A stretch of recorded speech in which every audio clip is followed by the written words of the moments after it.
नमस्कार विद्यार्थी मित्र हो. राजकीय भूगोल या राजकीय भूगोलामधील प्रकरण क्रमांक 2 मधील असणारे सिद्धांत आपण पाहत होतो. यामधील जो पहिला सिद्धांत आपण पाहत आहे तो म्हणजे ए.टी. महान यांचा, की जो त्यांनी सागरी सामर्थ्य आणि लष्करी डावपेचाविषयी आपले मांडलेली जी मतं आहेत, आपले मांडलेले जे विचार आहेत, हे विचार आपण पाहत होतो. या अल्फ्रेड फायर महान या अमेरिकन शास्त्रज्ञानं नौदलामध्ये बरेच वर्ष 41 वर्ष नोकरी करून संपूर्ण देशांचा अभ्यास करून नौदलाविषयी असणारे अनुभव लक्षात घेऊन या ठिकाणी आपले विचार सुरुवातीच्या कालखंडामध्ये राणी व्हिक्टोरियाच्या कालखंडामध्ये मांडलेले हे विचार अतिशय महत्त्वाचे होते आणि ते आपण पाहत आहोत. या सागरी सामर्थ्याविषयीच्या संकल्पनेमध्ये त्यांनी अनेक ग्रंथांचं लेखन केलं, ते आपण पाहिलं. सागरी सामर्थ्य उभा करण्यासाठी भौगोलिक परिस्थितीमधील 4 घटक आपण पाहिले.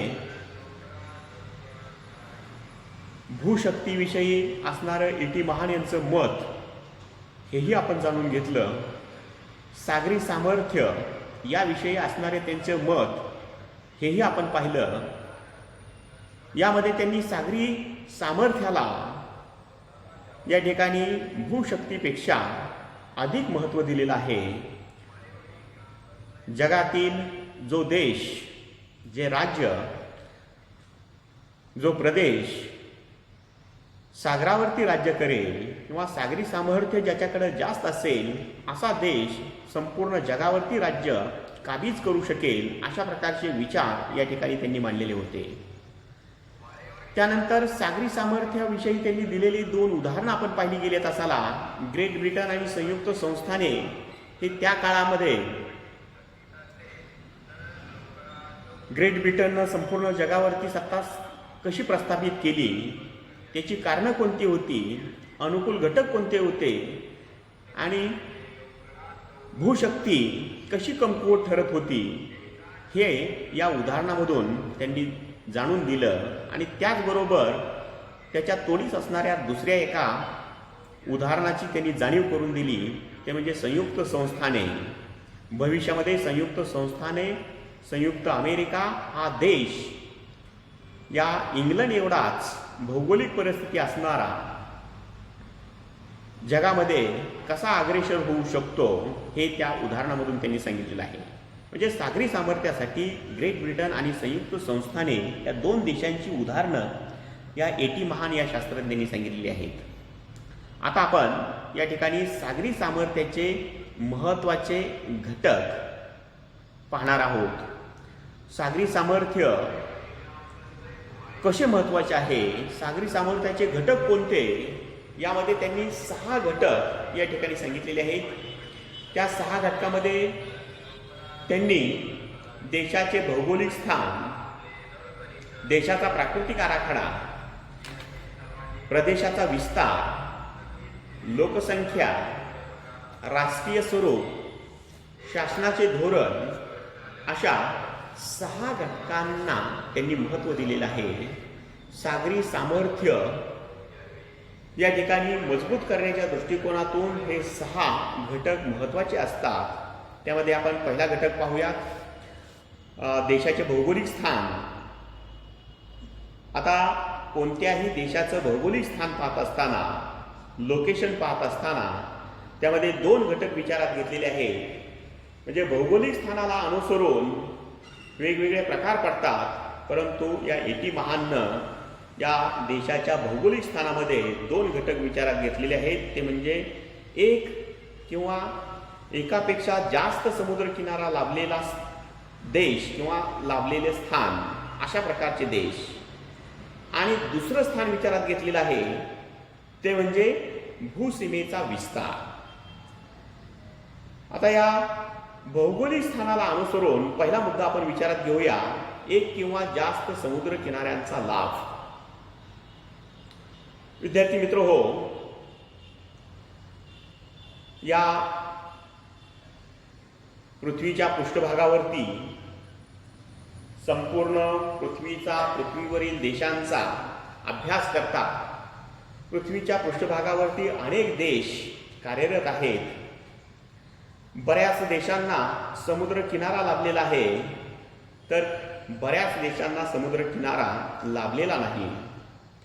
ज्या देशांना समुद्र किनारा लाभलेला आहे त्यातील काही देशांना एका बाजूनं म्हणजेच पूर्व दिशेनं किंवा पश्चिम दिशेनं, दक्षिण दिशेनं म्हणजे असा एकाच बाजूनं समुद्र किनारा लाभलेला आहे, तर काही देशांना सगळ्या बाजूनी समुद्र किनारा लाभलेला आहे. त्याला अनुषंगून किंवा त्याला अनुसरून या ठिकाणी हा मुद्दा विचारात घेतलेला आहे. एक किंवा जास्त समुद्र किनाऱ्यांचा लाभ.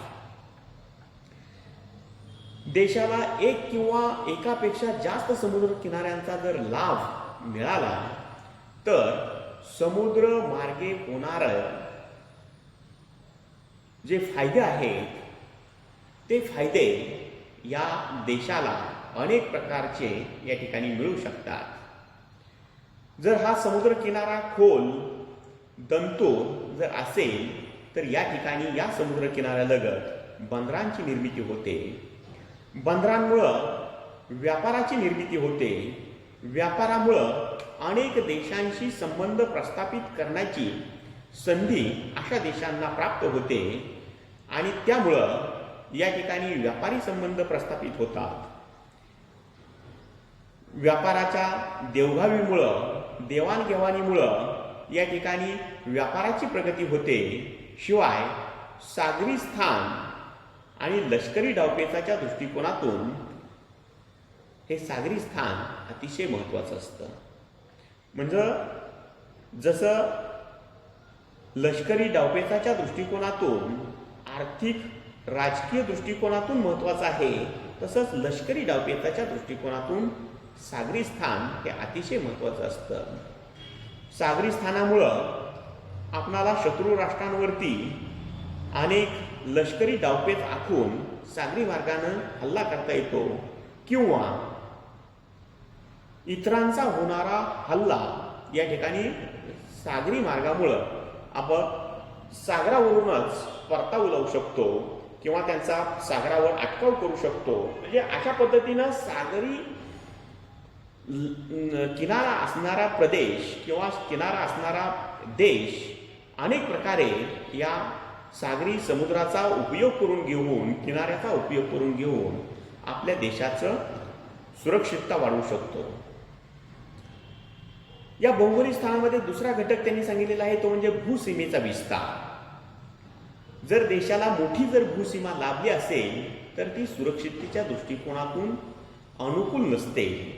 कारण जर भूसीमा ही मोठी विस्तारित असेल तर या ठिकाणी परकीयांचं आक्रमण हे मोठ्या प्रमाणात होऊ शकतं. अनेक शत्रू राष्ट्रांचं या ठिकाणी आक्रमणाला जागा मोठ्या प्रमाणात असल्यामुळं ते आक्रमण करू शकतात आणि त्यांचा अटकाव करणं सुरक्षिततेच्या दृष्टिकोनातून हे फार कठीण असतं आणि त्यामुळं या ठिकाणी भूसीमेचा विस्तार मर्यादित असणं हे अतिशय महत्त्वाचं आहे. म्हणजे अशा प्रकारे देशाचं भौगोलिक स्थान सागरी सामर्थ्याच्या दृष्टिकोनातून महत्त्वाचं असतं. आता यामधील दुसरा मुद्दा आहे देशाचा प्राकृतिक आराखडा. देशाचा प्राकृतिक आराखडा म्हणजे देशाचं भूपृष्ठ भाग. देशाचा भूपृष्ठ भाग हा या देशाच्या सुरक्षिततेच्या दृष्टिकोनातून अतिशय महत्त्वाचा असतो. देशाची भूपृष्ठ रचना त्यामध्ये मग पर्वत असतील, पठार असतील, मैदानं असतील, नद्या असतील, दऱ्याखोऱ्या असतील, त्याचप्रमाणे सगळ्यात महत्त्वाची प्राकृतिक आराखड्यामध्ये त्या देशाला लाभणारा समुद्र किनारा म्हणजे त्याला आपण म्हणतो सागर सीमा आणि भूसीमा. सागर सीमा जेवढी जास्त अशा प्रकारचा भौगोलिक आराखडा ज्या देशाला सर्वात मोठा अशा देशांची प्रगती करण्यासाठी या ठिकाणी जास्तीत जास्त वाव असतो. म्हणजे सागरी सीमा या अतिशय महत्त्वाच्या असतात. सागरी सीमा आपण आता मगाशी पाहिलं वरच्या मुद्द्यामध्ये की सागर सीमा असणारे देश जलमार्गानं अनेक दिशांना संचार करू शकतात, अनेक दिशांनी व्यापार वाढवू शकतात, मालाची देवाणघेवाण होऊ शकते, आर्थिक देवाणघेवाण मोठ्या प्रमाणात होते. त्याचबरोबर ज्या देशातील लोक अशा प्रकारे सागर सीमा असणारे आहेत असे लोक या सागराचा फायदा घेऊन दर्यावर्दी होतात. म्हणजेच नावा असतील, जहाजं असतील, बोटी असतील, या समुद्रामधून प्रवास करण्याच्या दृष्टिकोनातून बाहेर पडतात आणि असे दर्यावर्दी, असे खलाशी लोक हे धाडशी असतात आणि त्यामुळं असे धाडशी असणारे लोक संपूर्ण जगावरती आपलं राज्य प्रस्थापित करण्याच्या दृष्टिकोनातून महत्त्वाचे ठरतात. म्हणजे दर्यावर्ती लोक हे फक्त काही कारणास्तव किंवा आर्थिक फायदा होण्याच्या दृष्टिकोनातूनच नव्हे तर देश वाढवण्याच्या दृष्टिकोनातून लष्करी डावपेच आखून त्या ठिकाणी तो लष्करी डावपेच या ठिकाणी 100% सक्सेस करण्याच्या दृष्टिकोनातून महत्त्वाचे ठरतात आणि त्यामुळं या ठिकाणी देशाचा प्राकृतिक आराखडा हाही तेवढाच महत्त्वाचा असतो. भूसीमेला जसं महत्त्व आहे तसंच अंतर्गत जो भूपृष्ठ भाग आहे तोही या ठिकाणी संपूर्ण जर दळणवळणानं व्यापलेला असेल तर अंतर्गत भूपृष्ठावरील दळणवळण या ठिकाणी त्या देशाच्या प्रगतीच्या दृष्टिकोनातून महत्त्वाचं ठरतं. म्हणजेच देशाचा प्राकृतिक आराखडा, देशाच्या अंतर्गत भागामध्ये असणारे पठारं, मैदानं, पर्वत यांचाही या ठिकाणी महत्त्वाचा भाग किंवा महत्त्वाची भूमिका असते. अंतर्गत भागामध्ये दळणवळणाच्या सोयी सुविधा साधनं असतील, भूसीमा लाभलेली असेल तर अशा प्रकारचा आराखडा हा अनुकूल असतो. त्यानंतर तिसरा मुद्दा आहे प्रदेशाचा विस्तार. ए.टी. महान यांच्या मतानुसार सागरी किनाऱ्याची लांबी आणि आक्रमणाच्या वेळेला त्याची सुरक्षितता ही अतिशय महत्त्वाची आहे. फक्त सागरी सीमेचा विस्तार हा फार मोठा असून या ठिकाणी चालणार नाही, तर या सागरी सीमेच्या विस्ताराच्या दृष्टिकोनातून या ठिकाणी त्याची सुरक्षितता ही तेवढीच महत्त्वाची असते. आक्रमणाच्या वेळेला ही सुरक्षितता, हे सागरी सीमा सुरक्षित ठेवणं हेही तेवढंच महत्त्वाचं असतं आणि त्यामुळं या सागरी सीमेवरती किंवा भूसीमेवरती नैसर्गिक प्रदेश आणि उरलेल्या प्रदेशामध्ये सुरक्षिततेच्या दृष्टिकोनातून या ठिकाणी लष्कर हे अतिशय महत्त्वाचं आहे. म्हणजे सागरी प्रदेशाचा विस्तार हा या ठिकाणी नैसर्गिक प्रदेश आणि शत्रूची क्षमता या दोन्ही गोष्टी विचारात घेऊन याची सुरक्षितता वाढवणं हे अत्यंत महत्त्वाचं असतं. त्यानंतर सागरी सामर्थ्याचा पुढचा महत्त्वाचा घटक आहे तो म्हणजे लोकसंख्या. लोकसंख्या याला इंग्रजीमध्ये आपण पॉप्युलेशन असं म्हणतो. कोणत्याही देशाच्या प्रगतीसाठी, कोणत्याही देशाच्या सुरक्षिततेसाठी लोकसंख्या ही अतिशय महत्त्वाची असते.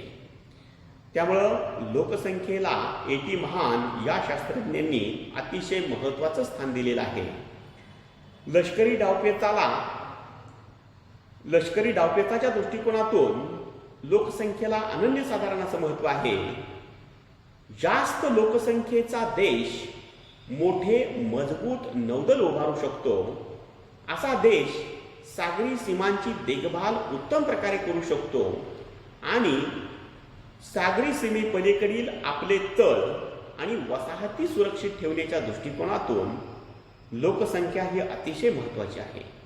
म्हणजे लोकसंख्या ही सुरक्षिततेच्या दृष्टिकोनातून, नौदल वाढवण्याच्या दृष्टिकोनातून, आपली भूमी सुरक्षित ठेवण्याच्या दृष्टिकोनातून, दुसऱ्याच्या भूमीवर आक्रमण करण्याच्या दृष्टिकोनातून, सर्व दृष्टिकोनातून लोकसंख्या ही अतिशय महत्त्वाची आहे. त्यामुळे लोकसंख्या ही भरपूर मोठ्या प्रमाणात असणं हेही देशाच्या दृष्टिकोनातून सुरक्षिततेच्या दृष्टिकोनातून, सागरी सामर्थ्याच्या दृष्टिकोनातून, नौदलाच्या दृष्टिकोनातून अतिशय महत्वाची गोष्ट आहे.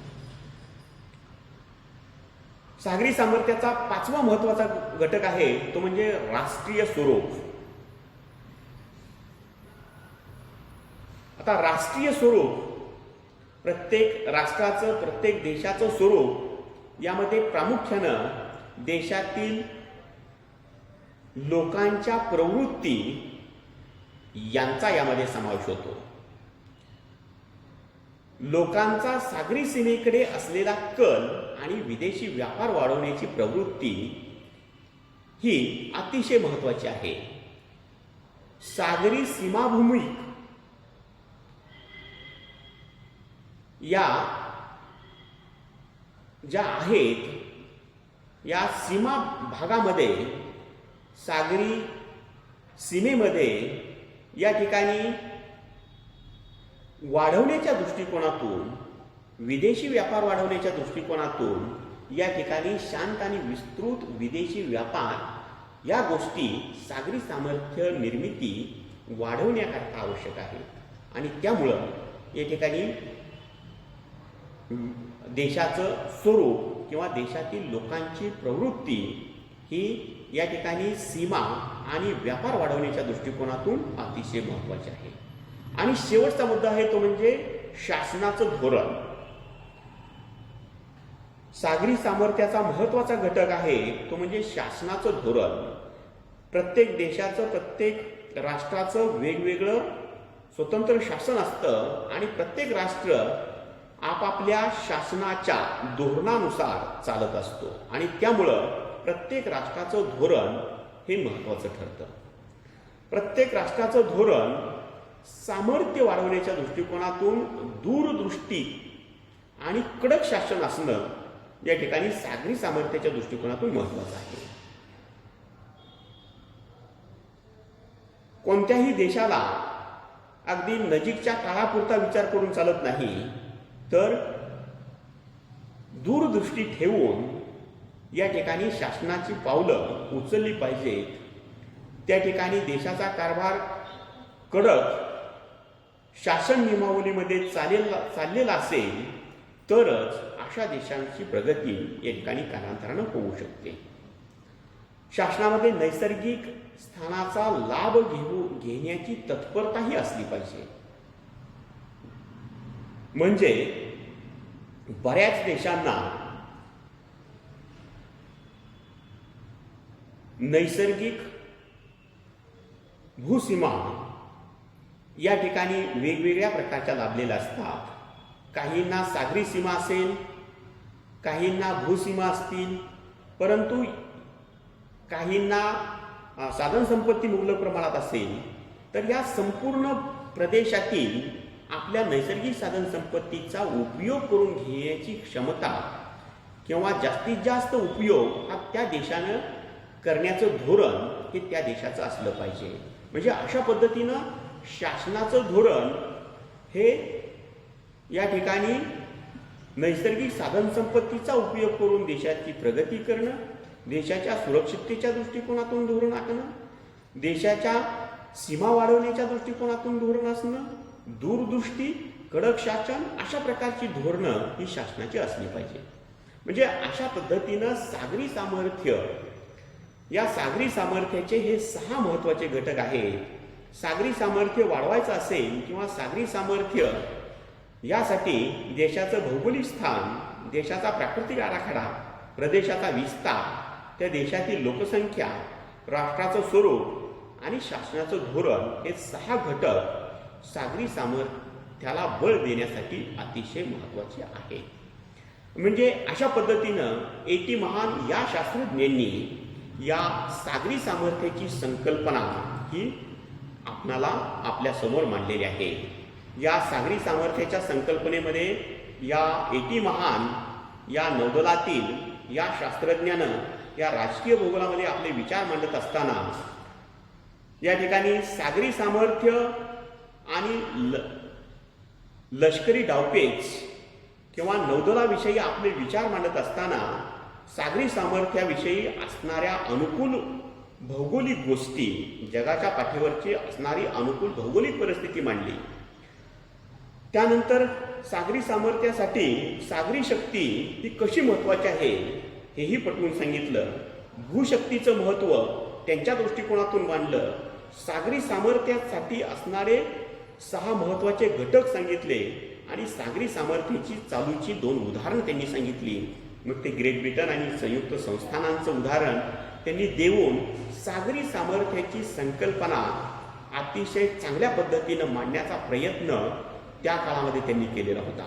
म्हणजे त्या काळामध्ये सागरी सामर्थ्याची संकल्पना मांडणारा हा पहिला शास्त्रज्ञ या राजकीय भूगोलातील अतिशय महत्त्वाचा ठरतो. त्या काळामध्ये सागरी सामर्थ्य हे अतिशय महत्त्वाचे होते. आता अशा पद्धतीनं सागरी सामर्थ्य किंवा सागरी सामर्थ्याविषयीची आपली संकल्पना या A.T. महाननं आपल्या या सिद्धांतामधून किंवा आपल्या विचारातून अशा पद्धतीनं या ठिकाणी सांगितलेली आहे.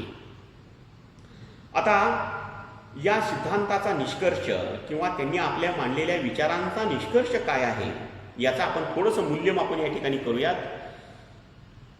या A.T. महाननं या ठिकाणी हे जे विचार मांडले, सागरी सामर्थ्याची जी संकल्पना मांडली, ही सागरी सामर्थ्य जगाच्या पाठीवरती जर सत्ता काबीज करायची असेल, कोणत्याही देशाला जगावरती सत्ता गाजवायची असेल, मग तो रशिया असेल, जपान असेल, संयुक्त संस्थान असेल, ग्रेट ब्रिटन असेल, अशा कोणत्याही देशाला जर या ठिकाणी जगावरती सत्ता काबीज करायची असेल, जगावरती वर्चस्व स्थापन करायचं असेल, तर सागरी सामर्थ्य त्याच्याकडे असणं अत्यंत आवश्यक आहे. अशा प्रकारचे विचार या A.T. महाननं मांडलेले होते. आता एकंदरीत याचं मूल्यमापन करत असताना आपणाला हा जो सिद्धांत आहे, हा सिद्धांत किंवा त्यांचे विचार यांची संकल्पना ही या ठिकाणी 1800 साधारणपणे राणी व्हिक्टोरियाच्या कालखंडामध्ये म्हणजे 1837 ते 1901च्या दरम्यान या ठिकाणी यांनी हे मांडलेले विचार होते. आपण पाहिलं की त्यांच्या ग्रंथामधून हे विचार आपल्याला आपल्या समोर आणले. 1890, 1892 आणि 1897ला त्यांनी 3 ग्रंथांचं लेखन केलं आणि त्या तिन्ही ग्रंथांचा एकच धागा होता, तो म्हणजे सागरी सामर्थ्य आणि लष्करी डावपेच या दृष्टिकोनातून त्यांनी मांडलेले हे विचार राणी व्हिक्टोरियाच्या काळामध्ये या ठिकाणी ब्रिटनचे नाविक सामर्थ्य त्या काळामध्ये सर्वोच्च होतं. या राणी व्हिक्टोरियाच्या कालखंडामध्ये इंग्लंड या देशानं संपूर्ण जगावरती स्वाऱ्या करून या ठिकाणी इंग्लंड देशाची किंवा ब्रिटनचं साम्राज्य हे फार मोठ्या प्रमाणात त्यांनी वाढवलेलं होतं. आपणाला माहीत आहे की इंग्रजांचं राज्य या ठिकाणी मोठ्या प्रमाणात जगाच्या पाठीवरती असल्यामुळं त्यांच्या साम्राज्यावरती दिवस मावळत नव्हता असं म्हणत होते. म्हणजे त्या कालखंडामध्ये या A.T. महाननं आपले हे विचार जे मांडले, हे विचार त्या ठिकाणी अतिशय महत्त्वाचे आहेत. त्या कालखंडामध्ये वाहतुकीचं तंत्रज्ञान एवढं प्रगत झालेलं नव्हतं. वाहतुकीची साधनं अपुरी होती आणि त्या कालखंडामध्ये सागरी सामर्थ्याला अतिशय महत्त्व आहे असं म्हटलेलं होतं. परंतु याचं मूल्यमापन करत असताना आपणाला त्या काळी त्यांनी मांडलेले हे जे विचार होते, सागरी सामर्थ्य होतं, हे त्या काळी या ठिकाणी प्रभुत्ववान होतं किंवा प्रभुत्व मिळवणारं होतं. परंतु सागरी सामर्थ्याची जी जागा आहे ती अलीकडे जर पाहिली तर ती हवाई सामर्थ्यानं घेतलेली आहे. या तंत्रज्ञानाच्या युगामध्ये अनेक हवाई युगाची निर्मिती झाली, अनेक क्षेपणास्त्रांची निर्मिती झाली.